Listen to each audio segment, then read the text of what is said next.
Hey folks, welcome back to the channel. I can finally dive into the community in a bigger way and the hashtags that everyone's going around and participating in and enjoying, because I finished my deck collection series. And one of the ones that I have been watching a lot of you doing at the moment is the All About Tarot 2022 hashtag.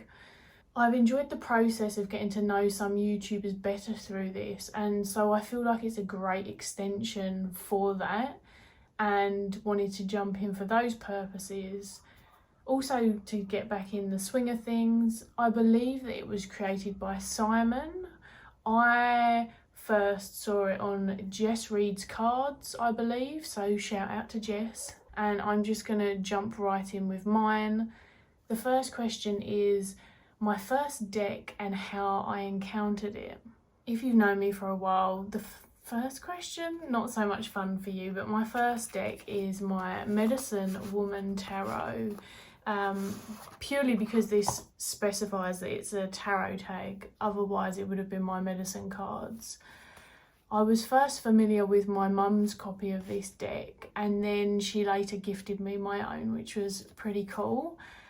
I used hers and saw her use it and other people use it during my childhood, and then I was given this one pre-teens from my memory, so it's been with me a really long time now, and this is actually that copy of it. It's definitely held up to the test of time. But yeah, many people who know me already or have watched perhaps my recent chat with Julie of 𝗺cie𝗿𝗄, you'll know that I grew up around tarot, you know, various spiritual practitioners or hippies who enjoyed some of these pastimes as hobbies and such, some of the occult. And that's really how I encountered tarot. And then, as I say, this one in particular was gifted to me. So it's been with me a very long time, and it's still in use from time to time, which is fun. I'm very fond of this. It very much feels of its era in most ways, but there is something pretty special about it that a lot of decks hadn't done and didn't do for a long time after as well.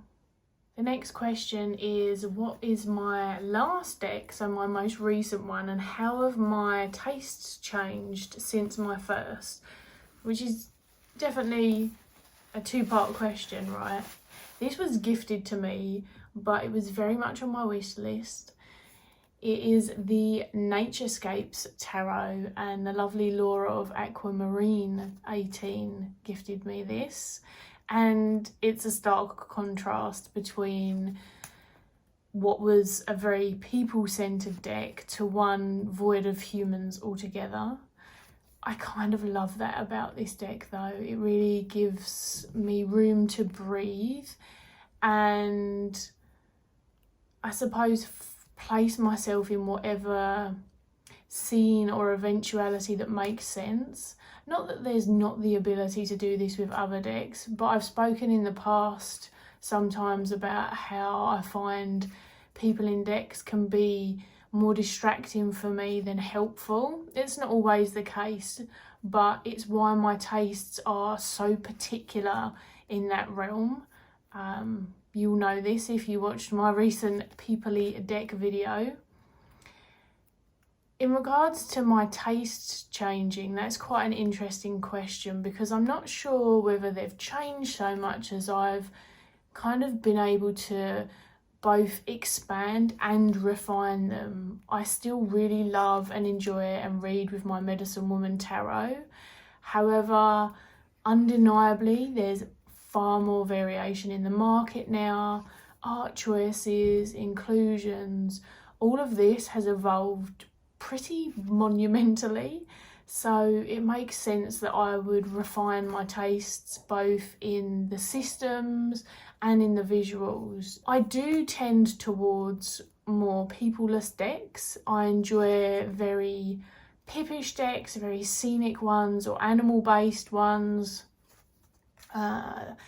I suppose, simplistic, but that's meant in a very loving way and an appreciative way. That's really the main change, and as an extension of that, being able to enjoy art styles that are more aligned with my tastes, or even a expression of various tastes, because 80s and 90s decks were a mood. They're a whole mood of their own. Fun, but the artwork often feels of the era to me. I can definitely pick them out of a grouping. So that's the thing that's changed the most, and this deck has been a lovely one to experience and journey with in that kind of expansive capacity. Then the next question is, why tarot, and why not tarot? I guarantee I'm not the first person to think of that or say it, but really, in seriousness, when you're predisposed to something from a young age, even with stigmas and issues that I may have had around some aspects, not all of course, it was still something that was familiar.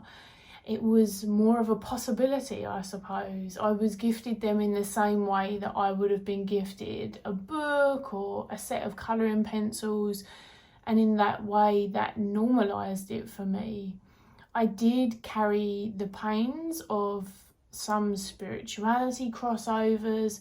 What brought me back to the tarot, because I did have breaks from it, and one of them was quite significant, aside from my medicine cards, which obviously is an oracle animal deck. That's kind of twofold why I came back. I was struggling with my health. I was in a moment in time which was a catalyst into a whole different life experience, in which I was drawing not only on my therapeutic training methods and really trying to practice what I preach, utilise what I'd learned, but coming back to my decks and really any tools that I had around me that felt creative, fun, but also with any cathartic potential. I then realised, which was the second part of it, that people were using tarot psychologically, and for me that was another reason of why tarot, because this tool folds into anything we want it to. And I feel like people can dispute it all they want, but for me it feels more like they're disputing what does and doesn't work for them, as opposed to what it can sort of be involved with. I don't read in every which way, but for all of the things that I've brought tarot to, it's predominantly remained an empowering but not overbearing aid. It will flex and adapt because we're the director of that. Like, I am the director of that. It feels so adaptable, and being able to externalize my reflective spaces so that I could have conversations more loudly. So what I mean by that is in a place with deeper awareness. That felt like a really great skill to hone and utilise, especially at the time that I was in. I like anything that adds any more tangible feeling to my processes, and tarot does just that for me. It encourages me to journal, it encourages me to reflect on my communication, play, create, support others. Things that I would do anyway, but it's a fun aid all the while, and kind of a reminder as well, like a nice little prompt. I also wanted to welcome back some of my roots and make them my own and heal them, and that was another way to return to those practices, but not necessarily in the way that they were given to me, you know, sort of reclaiming them, rewilding them, as it were. Question 4 is tarot pet peeves. This feels very open to interpretation, even based on watching it being answered. Like, are we talking about tarot use, tarot community? I'm not quite sure. I've spoken about a bit of both here and there on various platforms. So I'm going to go for a brief selection, a bit of both, but keep it short and sweet. Jess actually mentioned, from Jess Reads Cards, something that really resonated with me. The handful of cards, specifically in Rider-Waite-Smith leaning decks, that feel stuck in time to me. That's how I would describe it. You know, they're trapped in their symbolism so much that it tends to be repeated just through the artistic style of whoever's drawing it, rather than kind of branching into a different visual depiction, a different expression of it, something a bit more creative. And Jess mentioned, when she was talking about it, the Three of Swords. So that's really what brought that conversation to mind for me. And I would agree. And I'd also add the Eight of Wands as another very obvious one. More superficially, although I did then ask myself the question, is it superficial? Because we're kind of, when we buy tarot decks, we're bringing in materials into our space, which often isn't recyclable and all that good stuff. For me, it's the cardstock thing. You know, I'm just going to add to that boring old conversation that everyone is sick of, because it's all preference, right? Everything is preference anyway, but too stiff, too thick, too prone to creases as its card without kind of a flex reinforced core, or just material that's able to withstand and be a card usable deck. Like when art paper's used and stuff like that, when it doesn't last or it hurts my hands. So really, one is a selfish reason and one a bit less selfish and more environmental. I appreciate that nothing lasts forever. And then if we're moving into more an experience of tarot as a collective and as people, I would say really anyone's self-imposed decisions which are given as rules. So it's not their decisions, it's how they're delivered. And I'm sure that's how many of those outdated tarot myths began. And I'm all for people sharing what they believe. As I've said before, it's not new to anyone. I love hearing stuff, even if I don't do it, don't agree with it, don't want to try it. If you want to sleep with your new deck under your pillow, I think that's awesome. I want to hear about it. I want to hear about why. I want to hear about what it does for your practice. I don't care that that's not part of my practice. I think it's, like I said, how that decision is portrayed and how it is delivered to others, especially in books. So tarot books, I see things like this being said as a you need to, you should, you have to properly cleanse, you need to. These kind of sentences that I feel could almost be anxiety-inducing language for some, or sometimes it has an undercurrent of force to it, which I'm certain is unintentional, but especially for newbies, I think that has an impact. And we've all been newbies, so most of us have been there. We get over it. It's not the worst thing in the world. But imagine if that wasn't a thing and these were people's preferences which were owned from the get-go. Favourite tarot spread. And I don't presently have a favourite tarot spread. My go-to kind of spread is to pull 3 cards, just one after another, and then freeform read them, and I weave the messages from them, but not necessarily starting from the first card that I've pulled. If I don't do that, I really like to make spreads as I go based on why I came to the cards and the conversation that I'm having with myself, card to card. Very much like how I would read for someone in person. So we begin with the focus, and as questions arise, we move through them, turning them into spread positions so it feels more conversational. I will add that if I'm tired, not feeling like it, or struggling to stick to open questioning, or, you know, I'm not being as unbiased as I possibly can for reading my own cards. I will then of course revert to spreads. I do enjoy spreads still. I create a lot of them, so I alternate between my own as well. There's some really good ones in some of my favourite books. I just don't really have a favourite right now, and I haven't for a while. But for the sake of having something to share, a simple 2-card spread, as above, so below, beautiful way to create a mini check-in. And then it depends on your relationship with what as above, so below means for you. My preferred tarot system. So this is a Tegan blend of numerology with, of course, an elemental influence as well, meets Rider-Waite-Smith and intuition. So basically a blend void of the Thoth. And that's more because I'm not familiar with the system intimately, not for any other reason. I do read more one way than another sometimes, but overall I think it's clear in my readings that they're an infusion. And to be honest, I just don't feel as precious about differentiating between the systems as I used to. I'm not sure that I ever have, but I certainly don't feel precious about it anyway. Whilst there's merit to each, I find a blend to be an incredibly natural experience for me that works well for me and clients in my experience.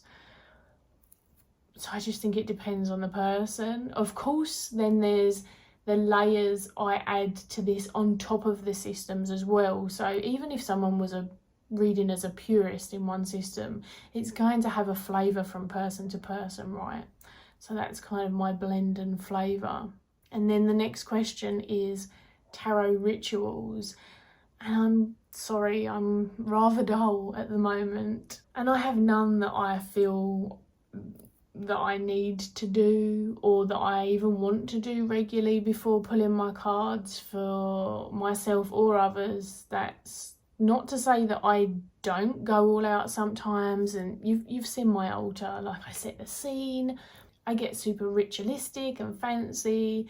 I love me some of that for varying reasons, but most days it's just me and the cards. Like, the deck goes straight in hands and away we go. The decks I'm working with are commonly out on the altar somewhere at the time, as you can see, but even then there's no hard and fast rule here. Doing a ritual for simple readings, or rather a simple ritual for daily readings, either way, it never necessarily added something to them for me. It was a different experience, but it didn't add. It was just different flavour again. And stopping hasn't left me feeling an impact or a loss either. So I enjoy it, but it's like seasonal. You know, I do it when I feel that there's a specific reason, or it just feels like time for a ritual as well. I would argue that reading the cards in itself is ritualistic, but I'm not trying to be pedantic. I just wanted to acknowledge that's my experience. The next question is, how do I use tarot? And there's some suggestions: introspection, divination, etc. I like a therapeutic, predominantly present-based blend of introspection and connective workings that I then utilise by activating them, meaning that I tend to not just reflect on what comes up and leave it there. My belief is that many of our readings invite us into action, and when we follow through with that, that's when we feel the shifts. So for me, reading cards alone otherwise would be like reading a book. Every now and then, you know that you're going to get a really good book and it's going to move you and make shifts just by the presence of ingesting it. But more than not, it's a moment in time reading. It's fun or scary or moving, whatever the genre, whatever the invitation, but it's not always impactful. It doesn't always do anything after that experience. And so how I use tarot, introspection, definitely can be an action-based thing as well as a passive experience. Although again, what's passive? But I'm a pretty introspective human. That isn't to say it's all individualized either. I like to bring community care and contemplation into that. And I do enjoy divination readings, perhaps a little more with my oracle and runes, but still some tarot. I also do ritual inspired by tarot. I do spellcraft prompted by it. I do journey workings with it, somatic stuff, creative expression. So like I say, it's pretty diverse in how I approach it, but the introspection is likely a larger portion. I've got my 𝗺cie𝗿𝗲 tarot out for the next question. I figured it would make it more fun with a visual, being as you can't see me. And the question is, what's my significator card and why do I feel it represents me?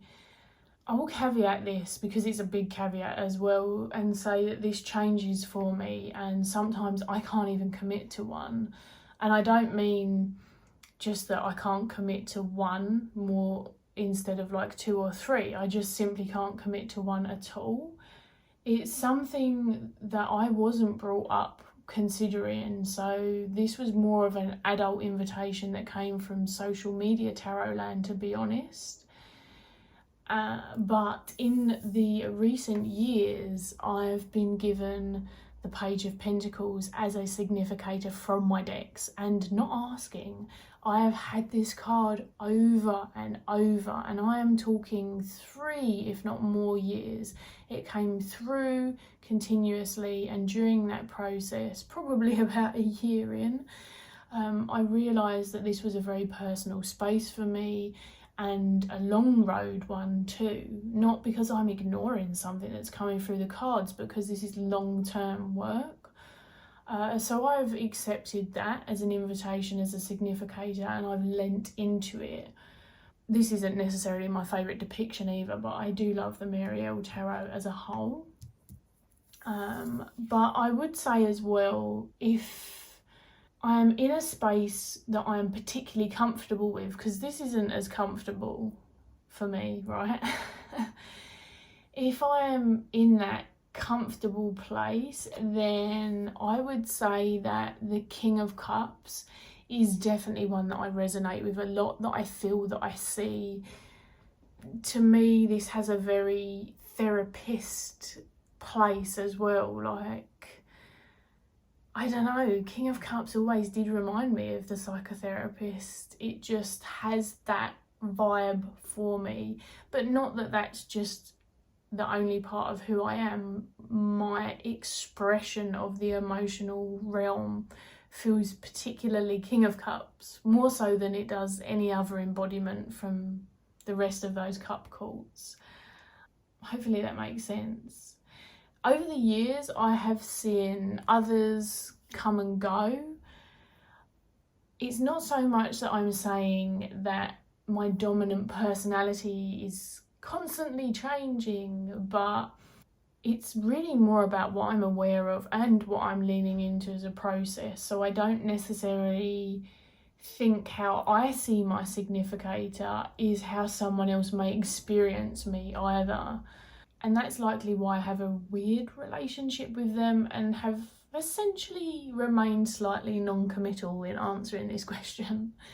But that's the best that I have.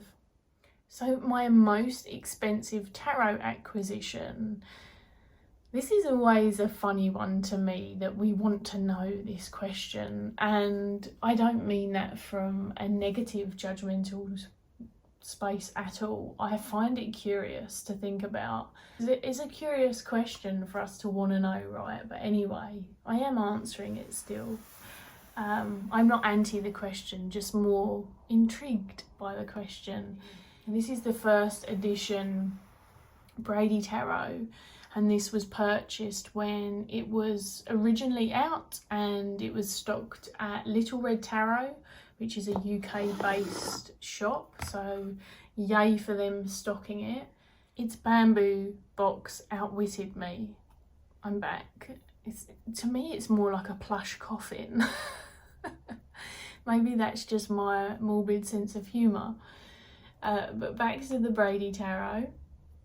I will not usually spend anywhere near this price, and it wasn't out of print at the time either, of course. So that gives you, I suppose, a loose idea of my personal max. It's very uncommon. I think I've spent that much on around 2 decks from memory, but at the same time I have no regrets whatsoever.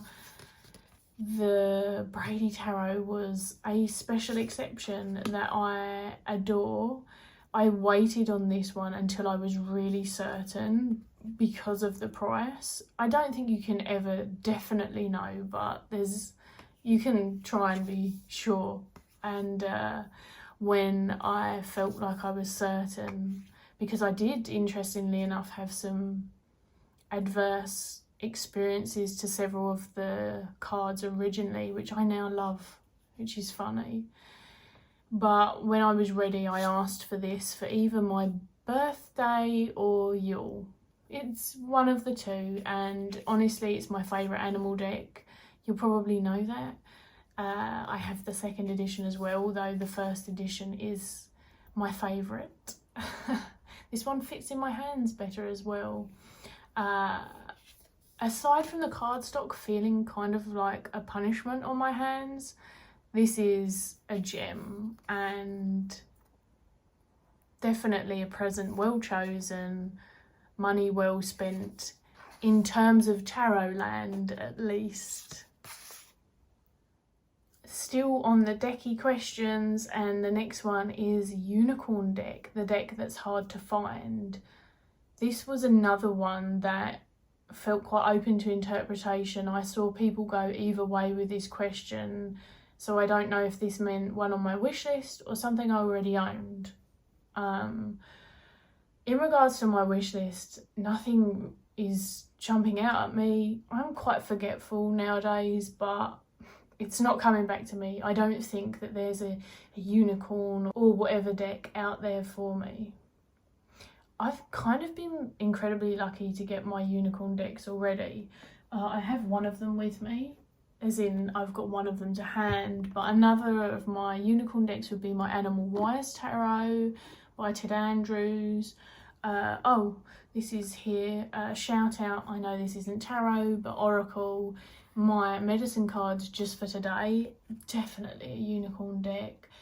I was even lucky enough to get gifted the Victorian Fairy Tarot, but the Vampire Tarot by Robert M. Place was certainly tarot wise one of my biggest unicorn decks, because I freaking love vampires.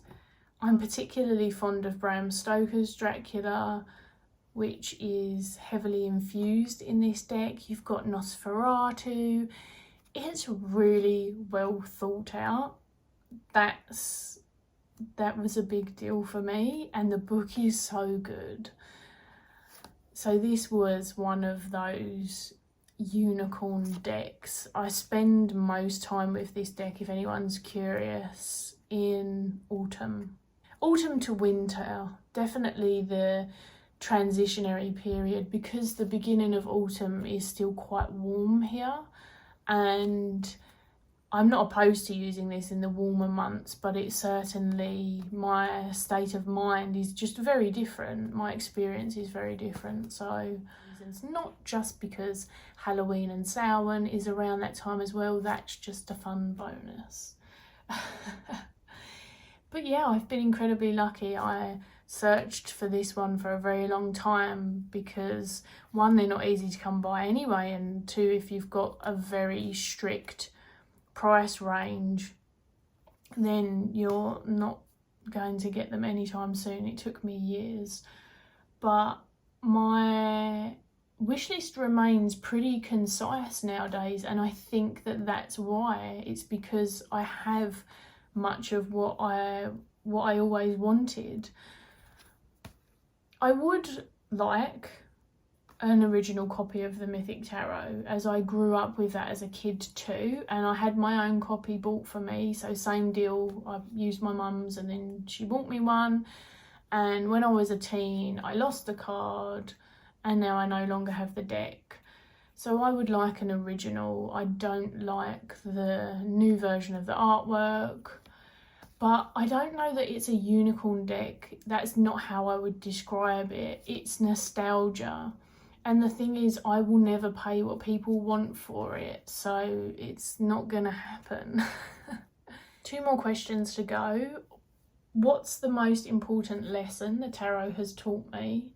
This is gonna change continuously as I'm asked this question, I'm sure, but the short version is, while my lessons from the tarot never feel like they're solely tarot created, I think the one that supported the most is never to presume what isn't for me now won't be for me in the future, or vice versa. So to kind of drop the temptation of, I suppose, arrogance with a certainty around my future practice, and therefore the encouragement to remain adaptable in my approach.